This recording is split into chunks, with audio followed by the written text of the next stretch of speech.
to Commission Ed, the Air Force Officer Podcast.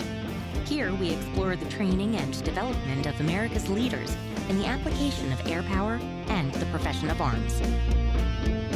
The views expressed are those of the hosts and do not reflect the official policy or position of the United States Air Force, Department of Defense, or the U.S. government. The mention of companies by name is solely for the purpose of discussion and should not be implied as endorsement.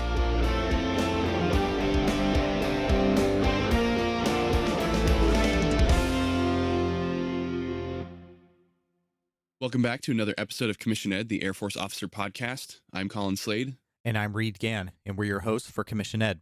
This episode today, this conversation that we are about to have, is the one that I have looked forward to more than anything else the entire time that we have been doing this podcast. I am so excited about this.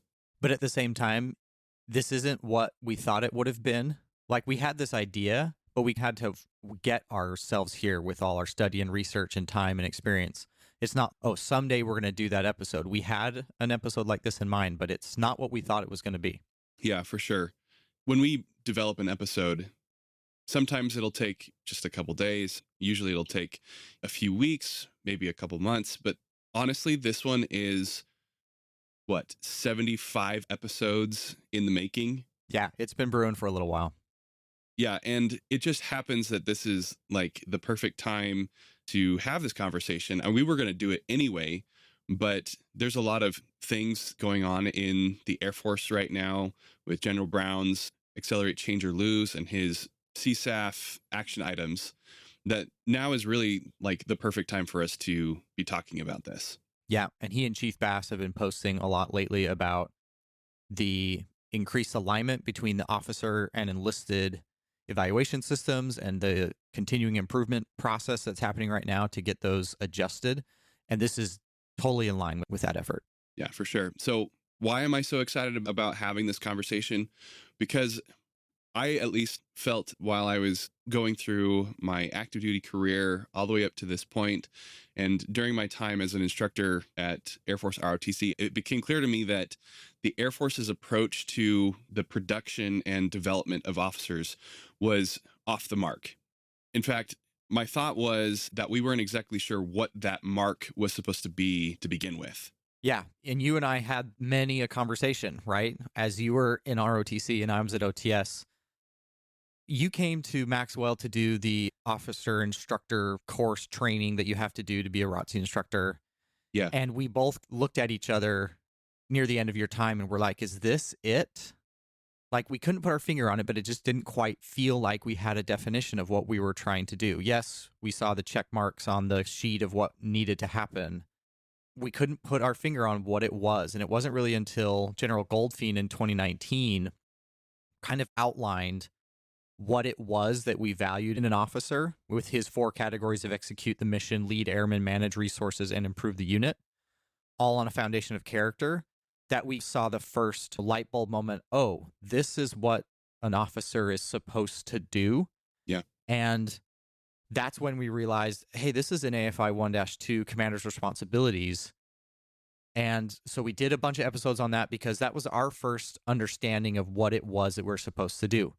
So, Colin, I don't know if you know this, but those episodes that we did have not done well. Yeah, I do know that. And I'm trying to wrap my brain around why that is the case. Well, so I've been thinking about that. I think it's reasonable to see if you're not a commander, that those 4 things don't resonate with you. I think that's fair. They aren't sexy. This is not light your hair on fire, go fast, blow up stuff. It sounds boring and like work. Yeah. And so, and the other thing, though, I think the biggest thing is these 4 things outside of AFI 1-2 are wholly separate and removed from everything else that we see. We're not rated on these things. It's like these amorphous, detached things that are out there. I don't see them on my Airman Comprehensive Assessment. I don't hear them on my OPR. These are not messages that are pounded into us at training. They're just out there. So I don't know that anybody has anything to tie this to relevant to their experience. So that's why I think if I tell you an officer's job is to manage resources, it doesn't connect for anything. And that's Yeah. my thoughts on why those haven't done well. Yeah. If I were to put a quick explanation to what an officer does and what the Air Force values about what an officer does, it would always have been that we organize, train, and equip. Organize, train, and equip. That was like the buzz phrase that I would use, especially while I was in ROTC as an instructor, as a recruiter, talking to cadets about what it is that I'm evaluating them on, potential cadets coming into the program, explaining to them the stuff that they are going to be learning. That was the phrase that just always came up, was that organize, train, and equip, as opposed to execute the mission, lead airmen, manage resources, improve the unit. Man, it just doesn't roll off the tongue quite as well as organize, train, and equip. Yeah. But even that, I still felt like it was missing the mark and that there was more to it. And, whatever the reason is for why people don't know those particular parts of AFI 1-2, why those episodes didn't perform well, I think that's the conversation that you and I need to have, Reed, is what does the Air Force value? And also, probably more importantly, what should it value? And like I was saying, that this is the perfect time to have that conversation. That's because very recently, just within the last few weeks, the Air Force has released an update to the AFI 362406, which is the AFI that governs the evaluation system for both officer and enlisted airmen. And on top of that, there's a new addendum, Air Force Form 724-A, to the Airman Comprehensive Assessment. Yeah. So quick review, the Airman Comprehensive Assessment is a document provided by the Air Force to help guide initial, midterm, and final feedback sessions.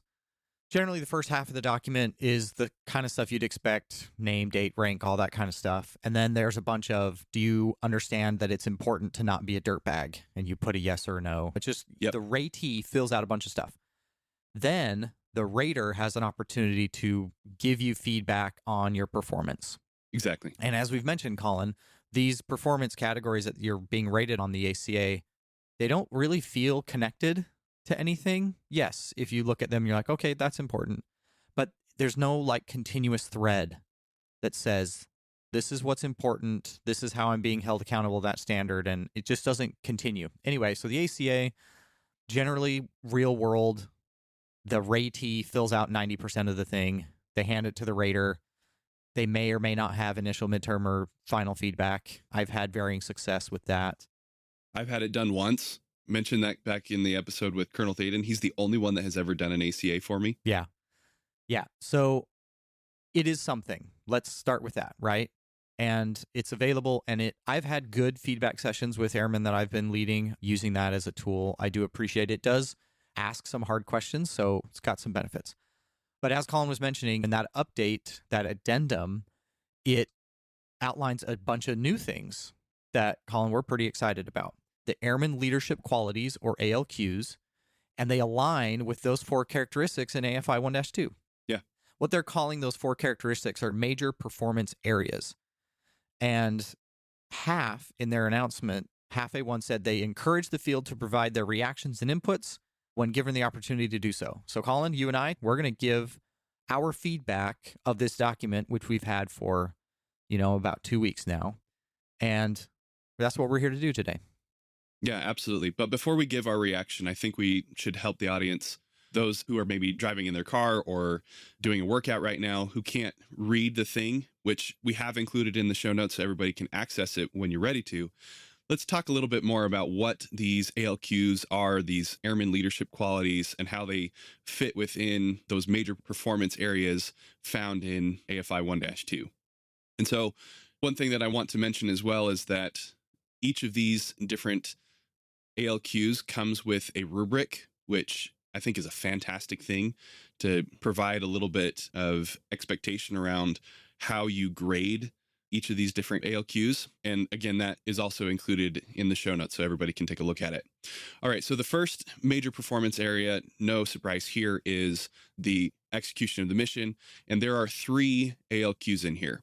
And just so you know, when there are more ALQs within a single major performance area, to me, that kind of signals that this is more important than the others. At least that's the way that I see it. I don't know if that's how Half sees it, but that's the impression it gives to me. It's also what's going to happen. It's going to be weighted towards the things that there are more things to grade on. Yeah, so for sure. That's just how it's going to shake out. Yeah.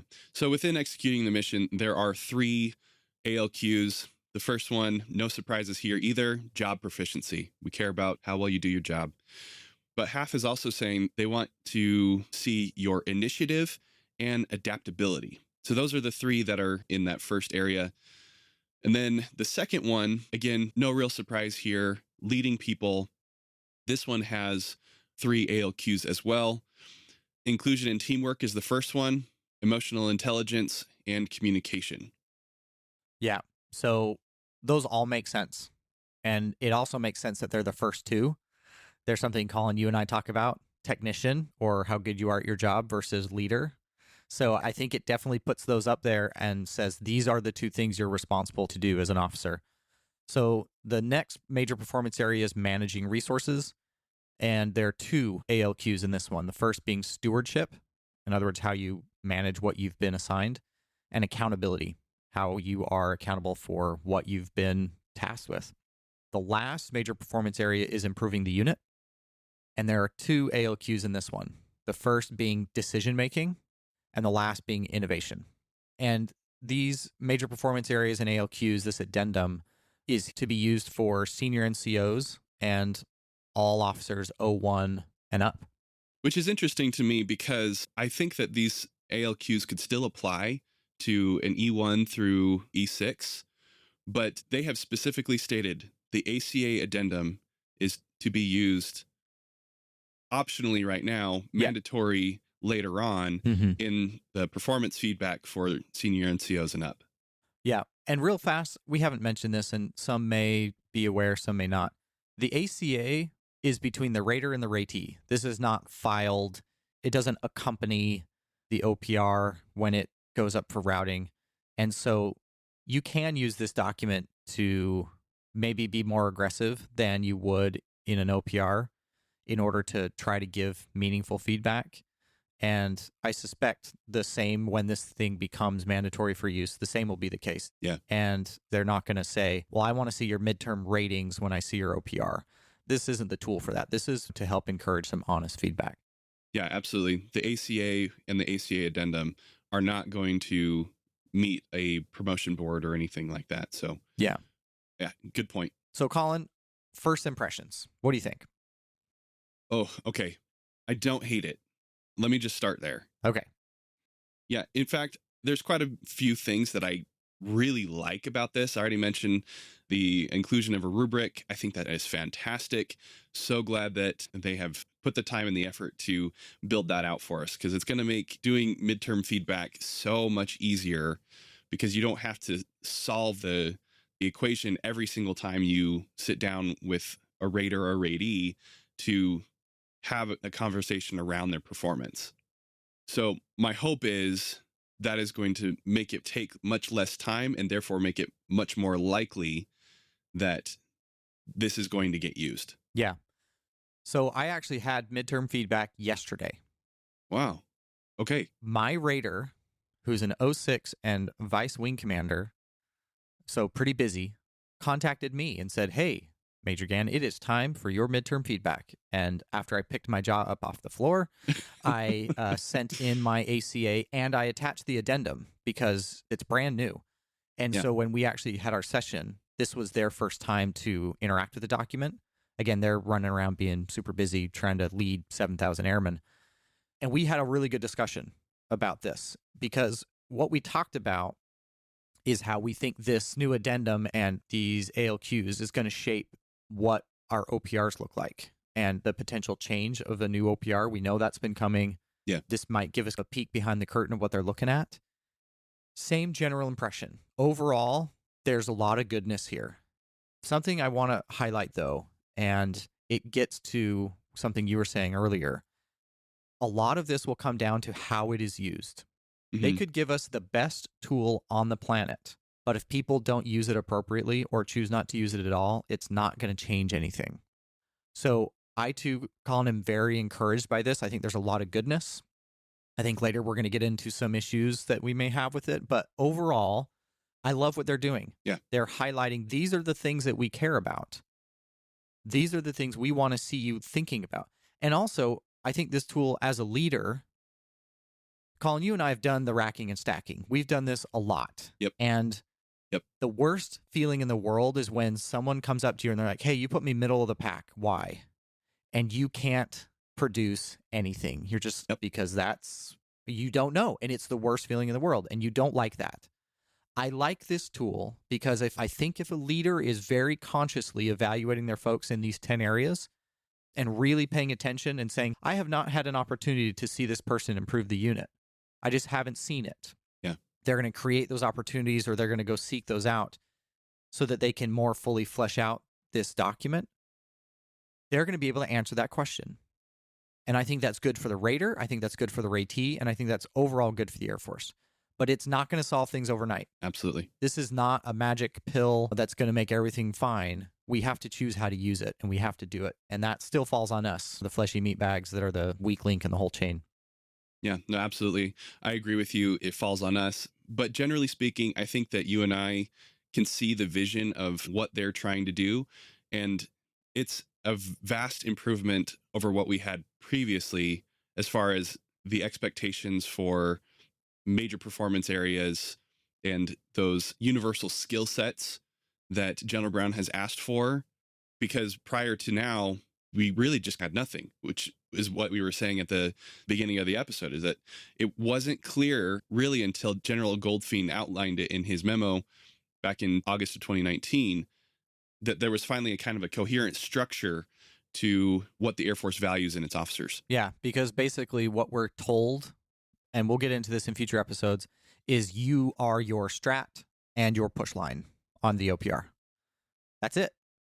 And this was the first time we had a structure, like you said, to actually quantify, well, what does that mean?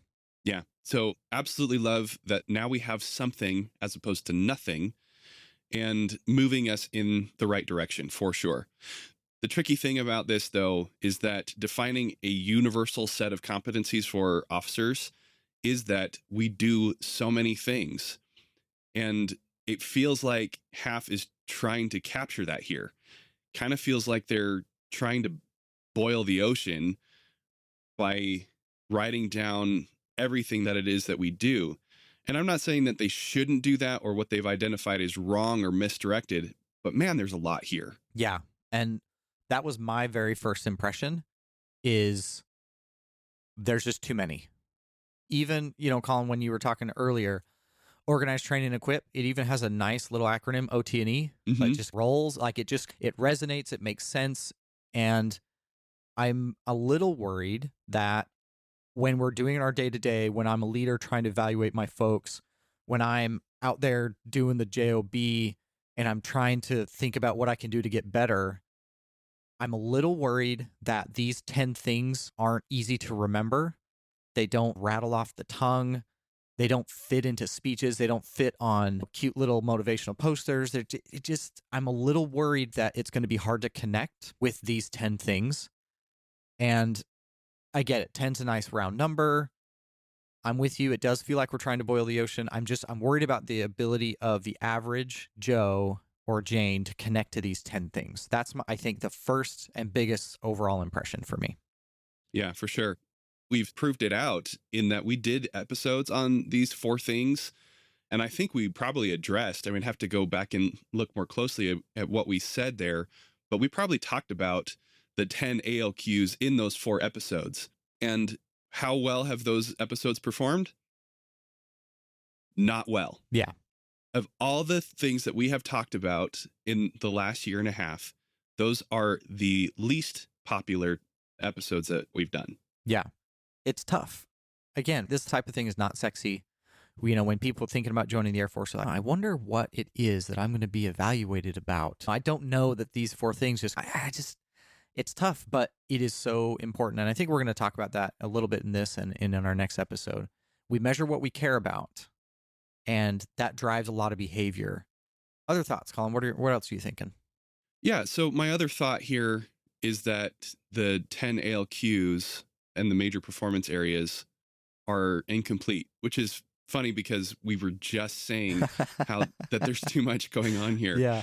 And the thing that I think is missing from here is that there's not a whole lot of emphasis on character. That the primary emphasis, and we see that in the ALQs themselves, is on executing the mission or your proficiency within your job, as well as leading airmen.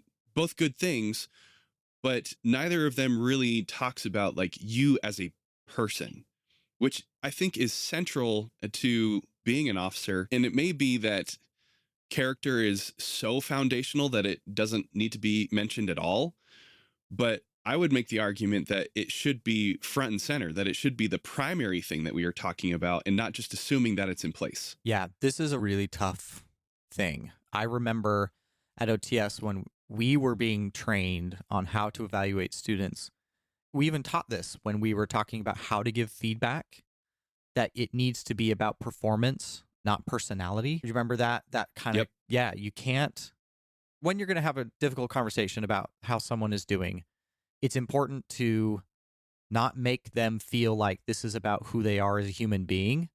It's more about their performance, right? So you don't say, you're clearly an idiot. You say something like, the performance that you demonstrated does not meet the standard. Right. You sanitize it like that. Yeah. Make it less about them, but more about the issue at hand, which is a great feedback tool. Yes. And absolutely, you should do that. Yeah. Because if you want them to be receptive to what you're saying, you can't start out with, you must be an idiot. It's gonna shut things down. It's not gonna happen. Yeah. But if you can say, the performance you gave me did not meet standards, that's a whole different thing.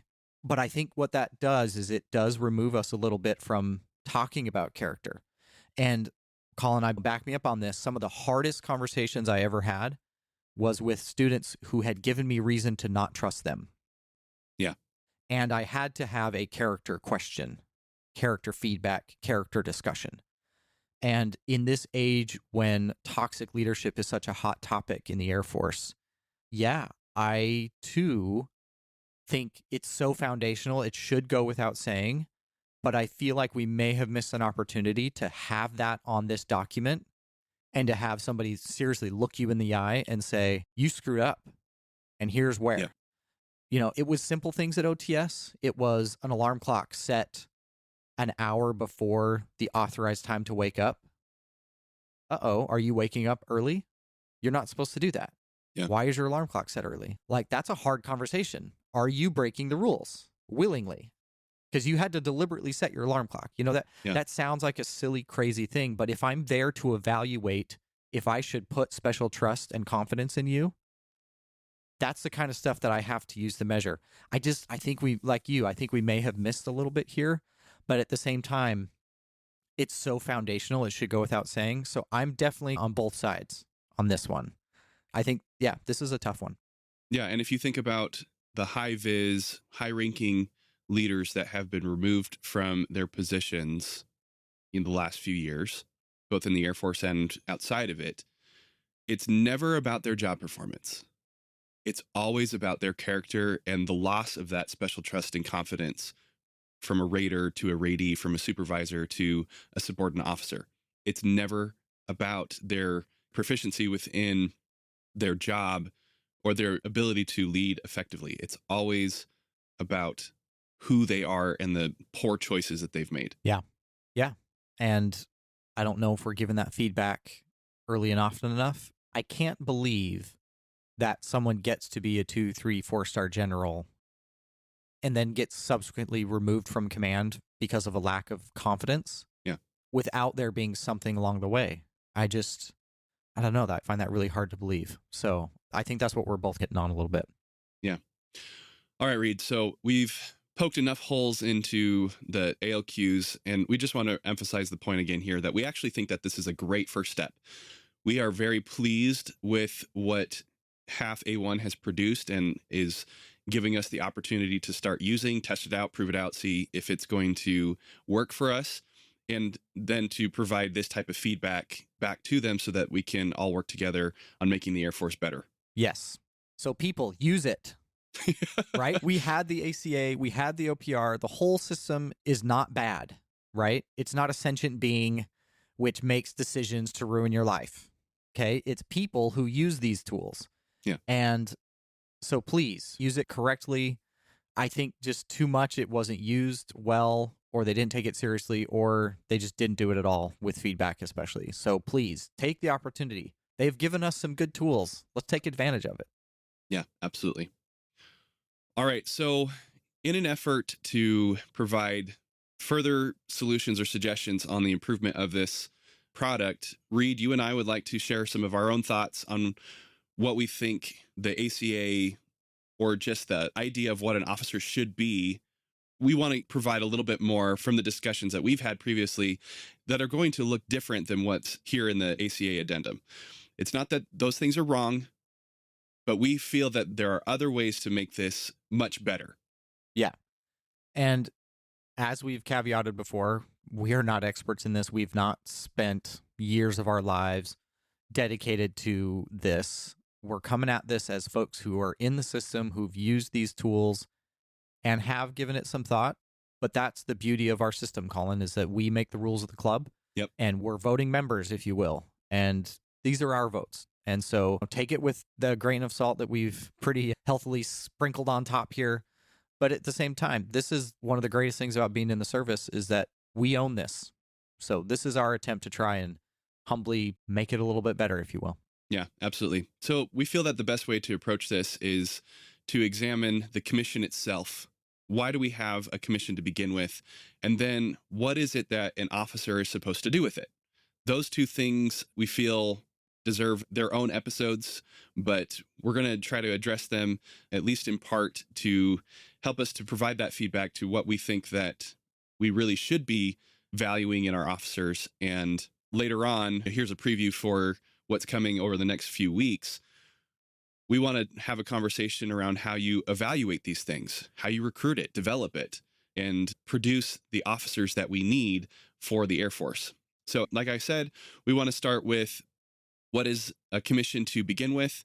This comes from the Armed Forces Officer. It says the commission is granted under the President's powers in Article 2, Section 2 of the Constitution. It is a notice of appointment, a grant of executive authority, and an admonition for obedience. It is bestowed because of the, quote, special trust and confidence reposed by the President in the appointee. Special trust and confidence, Reed. We've both used that phrase a number of times. Just in today's episode, we've brought it up over the course of other episodes that we have done. We feel that is the commission, is that special trust and confidence. That's where we need to begin this conversation. Yeah, 100%. You know, we started off this entire podcast asking that question, what is the commission? Yeah. At the time, we didn't have a really good answer. We said some stuff. But I think if you had to put it into a single short phrase, special trust and confidence, that's it. You know, and think about some of the greatest military leaders of the last few generations. Colin Powell will absolutely come to mind. Yeah. When he was asked, what is the key characteristic of leadership? Without hesitation, his answer, trust. We've got a link to that in the show notes. Yeah, there's a fantastic video about that press conference, and highly recommend everybody go listen to it because it's that good. Just his ability to distill leadership and officership down into a single word. Yeah. Trust. So good. And if I think about it, as I look back, this dawned on me, right? I look back into everything we were doing at OTS. That's what we were doing. We were giving an opportunity for the students to demonstrate their worthiness for that special trust and confidence. Mm-hmm. And I wonder why I didn't see it then. I wonder what it was. Maybe I got caught up in the day-to-day and the minutia. I'm not sure. But boy, in retrospect, it's so clear. I was giving them opportunities to demonstrate that they were worthy of the trust and confidence of the United States. It's so clear now. It is so clear. That is what we were doing. Well, I'll tell you why it wasn't clear then, because we didn't have this coherent structure of the ACA and these major performance areas, or what we feel now, or what we think should be included on an ACA. That didn't exist before, but now it does. And so looking back, yeah, hindsight's 2020, but being able to look back through this lens of these major performance areas and this coherent structure of what we value in our officers, it absolutely makes sense that our commissioning sources, OTS, Air Force Academy, ROTC, these are designed to give cadets the ability to demonstrate their worthiness of that special trust and confidence. And for cadre officers who have already earned the commission to say, yes, this is the kind of person that I want to bestow that special trust and confidence in. Yeah, absolutely. But I have to ask now, where does that special trust and confidence come from? How do we know that someone is worthy of it? How can the President of the United States or the lowest ranking airman or the American people just in general know that someone is deserving of that special trust and confidence? So we've talked about this a little bit already. It came up in last week's episode. We were talking about the different things that we felt an officer should be. You mentioned learn, serve, lead. I mentioned the topics of stress inoculation, well of fortitude, being a father or mother figure, and how all of those map to 3 primary areas or characteristics or competencies. Those are competence, connection, and character. And those 3 things come from John Maxwell in his book, 21 Irrefutable Laws of Leadership. He talks about the law of solid ground being the combination of these 3 things in order to generate trust. He says to build trust, a leader must exhibit competence, connection, and character. And so we feel pretty strongly that those 3 C's are the universal skill sets or qualities that every officer should have. Yeah. And so brief explanation of each, just a quick examination of what we're talking about. So competence, right? The ability to do something successfully, to do it well. How good are you at what we have asked you to do? Yeah. Okay. Connection. Are you able to connect with other people, with teams, with individuals? And then last, character. What are the moral, ethical qualities that you exude that define your character? How does that measure up? Do you meet what we need? And it makes sense, right? As a source of trust, these 3 things. If you aren't good at what you are asked to do, they may salute you because you wear the rank, but they're not going to really care about what you have to say if you can't get them where they need to go, right? If you can't get the team across the finish line, yep, they'll salute you and say yes, sir, or ma'am, but they're just not going to connect. They're not going to have faith and trust that you can do what you need to do. And connection. I mean, we could go on and on about this one. Yeah. I'm not saying you have to be the most popular guy or gal in the squadron, but don't be that guy. Don't be that girl that people follow you because they fear you. They should want to be with you. And again, it's a balance, right? You don't want to just be the popular guy or gal, but you have to be able to connect with people.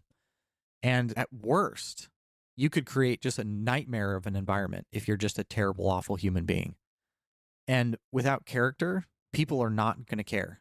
If they can't look at you and see themselves in you and their ideals for what they want, it's just not going to work. I mean, it's hard to even describe these 3 things without the word trust. Yeah. They're so integral to it. I'm finding I'm unable to bring up the things I'm talking about because these are the core components of trust. Yeah, absolutely.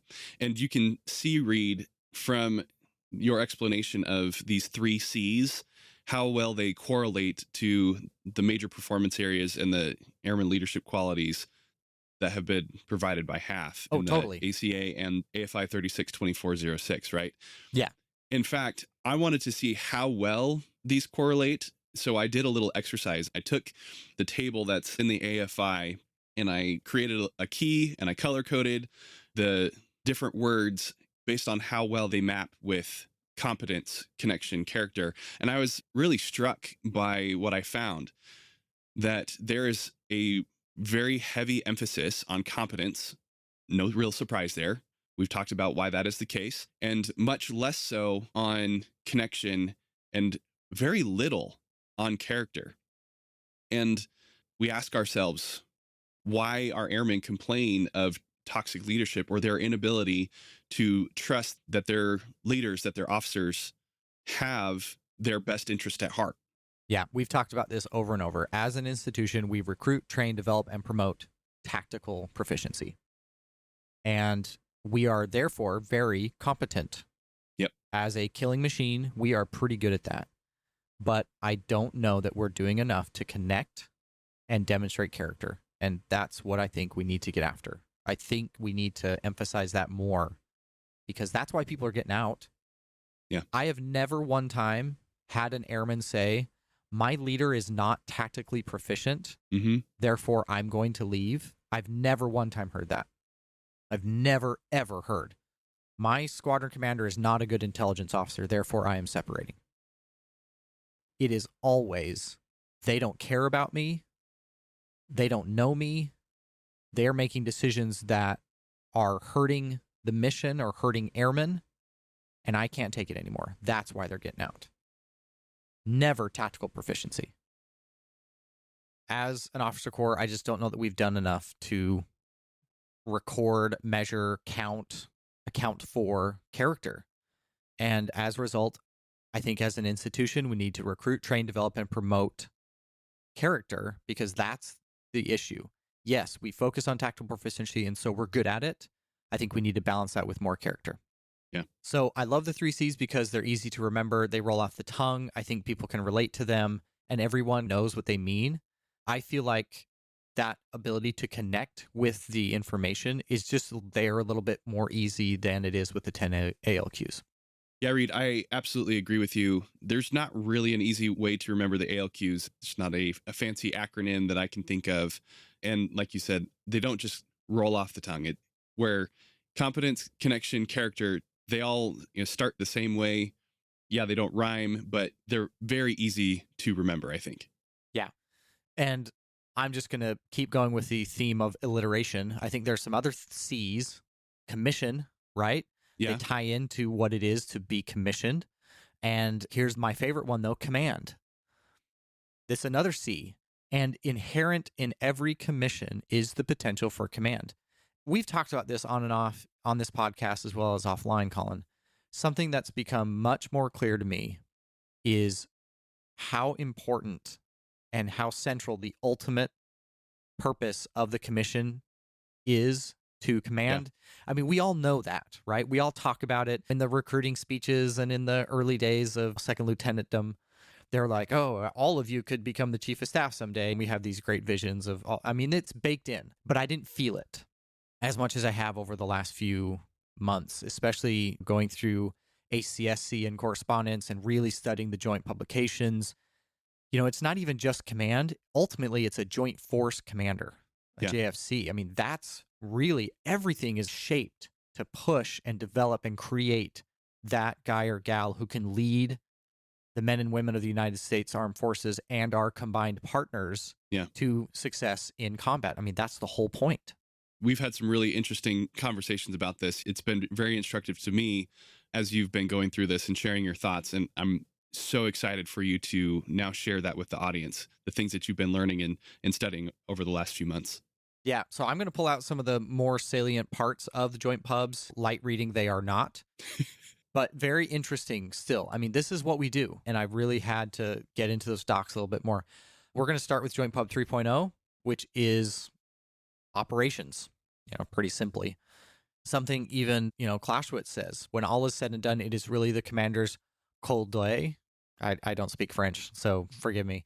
His ability to see things simply, to identify the whole business of war completely with himself. That is the essence of good generalship. So this idea of being able to summarize and comprehend what you see as a whole in a comprehensive, quick view. And again, to continue on with Joint Pub 3.0, commanders, command forces operating as part of a multinational military force They have the authority and the responsibility to organize, direct, coordinate, and control military forces to accomplish the assigned mission. And for a JFC, that's win wars. Yeah. So no pressure, but the whole thing's up to you. And last part, as a result of their leadership, they need to create a culture, which we've talked about, mission command or mission type orders, where they've communicated a vision, an end goal so clearly and up and down the entire chain that anyone at the very lowest levels could be completely cut off from any daily or regular guidance and direction, and they'd still be able to accomplish the mission. So that is the responsibility of a JFC. And everything that we do, our recruiting, our training, our education, our force structure, the responsibilities of different echelons of command, all of that is ultimately to build that person. And that has really become solidified in my mind as I, have studied this a whole lot more. So what you're saying, Reed, is that if we continue with our 3Cs model, competence, connection, character, those three things are what get you in the door to earn the commission. But also those things have to continue to grow and develop over the course of time in order to produce someone who is ready to command, and not just command at the squadron or even at the wing level, but to be a joint force commander. Absolutely. And at every level, the things that are expected of your competence changes. The things that are expected of your connection change. Mm-hmm. And character, I think, is the one that's not going to change. It's just going to increase in the severity of making a mistake. Yeah. So, for example, let's take connection. Second lieutenant in a security forces squadron, they need to be able to lead all their folks. They need to connect with them. A 3-star general, with a coalition force bringing the fight against the enemy in some far off country, they need to connect with multiple nations. Mm-hmm. They need to connect with military forces that all speak different languages. I mean, the connection is very different, right? So I think the 3Cs really adjust well, but I think they absolutely apply. Yeah, that's so fascinating to me that if you think about it in this way, in terms of the special trust and confidence that is originally given to a new officer, that only grows and intensifies over the course of time and experience, that ultimately produces that joint force commander who is able to do all those things. But it's still the same principles. It's still their competence, their connection, their character, utilizing that commission, which is their authority to act on behalf of the president of the United States and the American people in this very specific and important and critical position of command. Yeah. And that's the thing. Even if you don't want to be a commander, the machine is pushing you in that direction. We've talked about that. You had that, really good discussion with Colonel Thaden. And this is a regular discussion. People just want to do their JOB. But this is what the force is pushing us to develop, to become, because of our commission, because of the potential of command, and the centrality to competence, connection, and character, which, yes, that's a lot of C's. I've had fun with alliteration today. But I think it matters because you're not going to forget them. Yeah. They ring true. They all tie together. So that's my final thoughts on that is I think the ALQs are great. I'm so grateful we have this rubric, this structure, this framework. I don't know that it's my favorite, and I think we've discussed some reasons why. Yeah. I love the 3Cs too, not just because they roll off the tongue, because they're easy to remember, but I think they don't require a whole lot of explanation. People know what it looks like for someone who has character. They know what it's like to have a connection with other people. We can all look at an individual and their performance and can say that person is competent. Therefore, let's give them a commission, that special trust and confidence, and build them up eventually to become a commander. It just makes so much sense to me. Yeah. Yeah. No, I'm with you. So we've talked about a bunch of stuff today, and hopefully you won't forget these 3Cs. They've definitely imprinted themselves on you and I, Colin. But just like Half A1 has asked, we want to know what you think. They've asked for feedback on these ALQs, and we're asking for the same. Lieutenant General Kelly, who's currently the A1 at Headquarters Air Force, He's been quoted numerous times in saying, I'm 100% confident that half doesn't have this 100% right. I love that, by the way. He's just unabashed. Okay, I'm trying to get this right, but I know I'm not. Let us know what you think, and let us know what do you think about the ALQs? What do you think about our 5 Cs or C5, whatever you want to call it, or just the 3 Cs? But let us know what you're thinking, because they have asked for feedback. Use this tool. Tell us what you think. Is this better? What are your thoughts? Yeah, absolutely. Let them know. Let us know. You can join us in the conversation within the Heritage Room. You can send us your thoughts through social media. You can email us at airforceofficerpodcast@gmail.com. But the most important thing here that we need to remember is that we own this. We are the officers of the United States Air Force. This is our officer corps. We get to decide who gets into this club and what that club is going to look like. So we really need to work together to make this the best possible product that we can. Absolutely. And with that, thanks for listening to this week's episode of Commission Ed.